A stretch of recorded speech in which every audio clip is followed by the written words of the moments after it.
My girlfriend wears too much makeup. This isn't an exaggeration. She genuinely wears too much. She seems to have layers upon layers of foundation, concealer, God knows what else, just caked onto her face. But it's not only that. She puts makeup on her neck too, and her chest.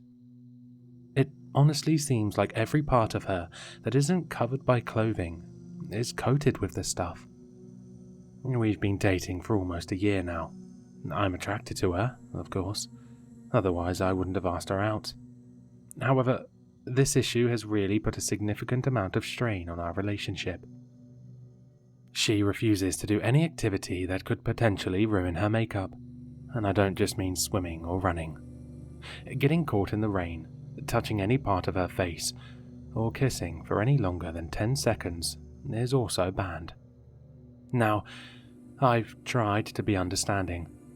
Everyone loves a little makeup, but I think at this point, it's gone slightly too far. I've never seen her apply it from scratch either. Whenever I'm with her, she just continually piles it on. There's something else too. She doesn't take it off when she goes to sleep. We're both college students and still live with our parents, so we often have sleepovers at each other's houses. Now, I understand she might not feel comfortable enough to let me see her bare-faced, but honestly, it's got to the point where we are openly discussing marriage and building a life together, and I still don't really know what she looks like. It's bugging me, and I have no idea how to tell her, because the last time I tried, she got really upset. It can't be good for your skin, I told her, but she'd only pursed her lips and ignored me for the rest of the day. I started thinking that perhaps there was more to this than meets the eye. It seemed like she had an extreme phobia-like condition of being seen without makeup. I thought that perhaps she'd come around if I made her feel like she was beautiful without it, but it didn't help. As I said, we've been in a relationship for almost a year, and I was getting increasingly frustrated with the situation. I didn't want to overstep my boundaries, but I thought it was only fair that I got to see my soon-to-be fiancé without layers and layers of foundation.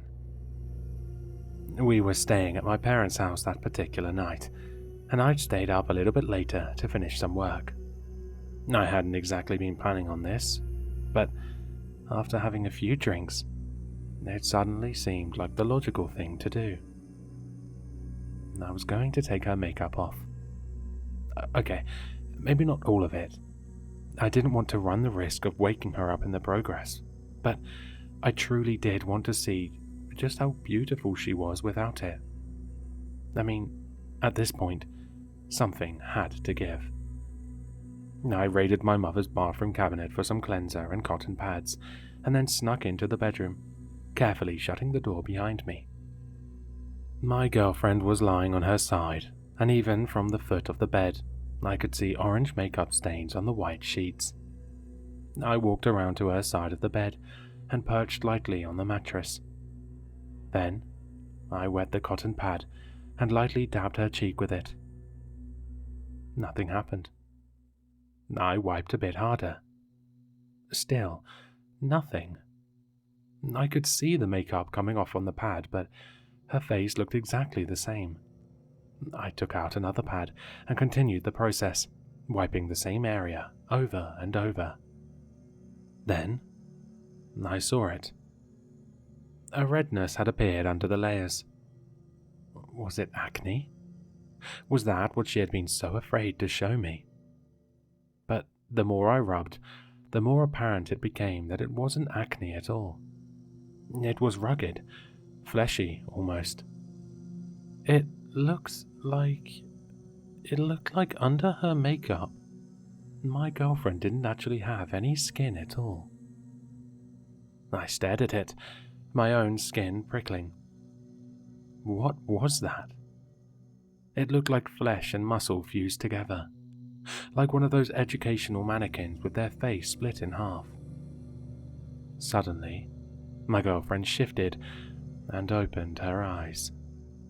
I could see panic in them before she had even a chance to speak. "Tom, what are you doing?" She sat up, scanning her surroundings. I could see her gaze sweep over the cleanser and cotton pads.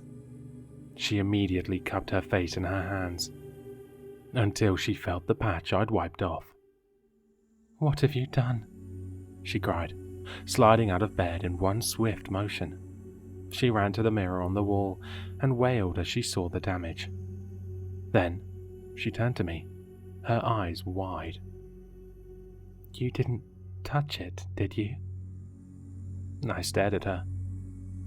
"Touch what?" "That," she exclaimed, gesturing to the patch on her face. I don't know," I stammered. "Why?" But she wasn't listening. She flung the bedroom door open and disappeared into the darkness of the hallway. "Caitlin," I yelled after her. She returned within 2 minutes, clutching a kitchen knife. Whoa, I exclaimed. "What's that for?"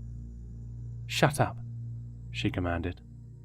"Which hand did you touch it with?" My eyes must have been like saucers. "Tom, show me."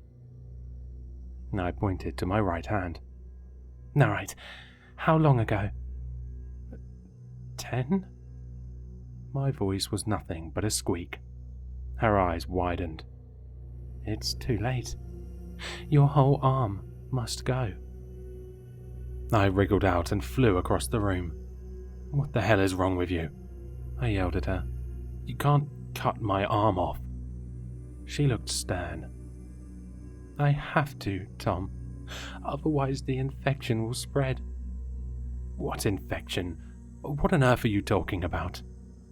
"Tom, please. It has to be done now."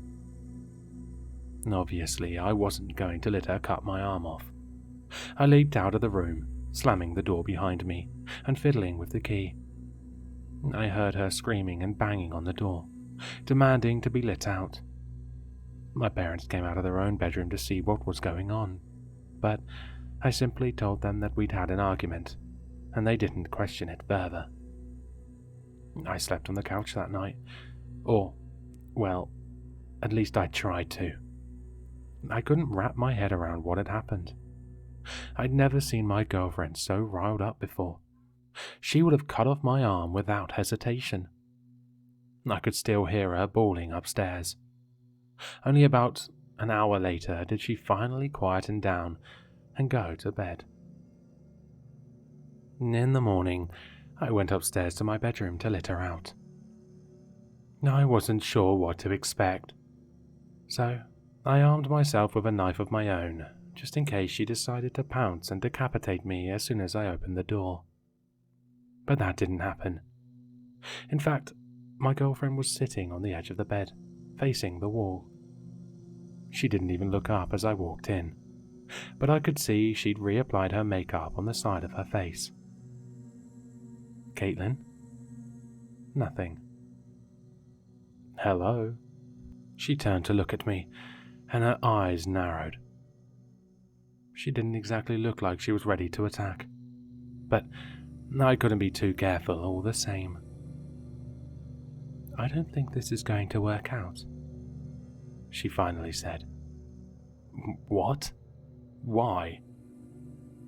"You're not trustworthy," she retorted, surveying me. "I'm not trustworthy? Because I wouldn't let you cut off my arm?" "You knew I didn't want to take my makeup off, and yet you did it anyway," she said. "It's over, Tom." I stared at her, dumbfounded. I only wanted what's best for us. I didn't know about your problem. She smiled sheepishly. "Yeah, well, looks like it's your problem now, too," she said, getting up to leave. "Oh, and Tom, you'll need this." She thrust a bottle into my hands. "It's the one I use," she said, shutting the door behind her. "Huh?" I flipped the bottle in my hands. It was foundation. What was I meant to do with this? Keep it as a fond memory? I chucked it into a bin in my room and made my way downstairs for breakfast. I'd heard my parents clattering the plates in the kitchen. As soon as I stepped into the room, however, my mother dropped one onto the floor. "Oh my goodness, Tom," she cried. "What happened to your face?"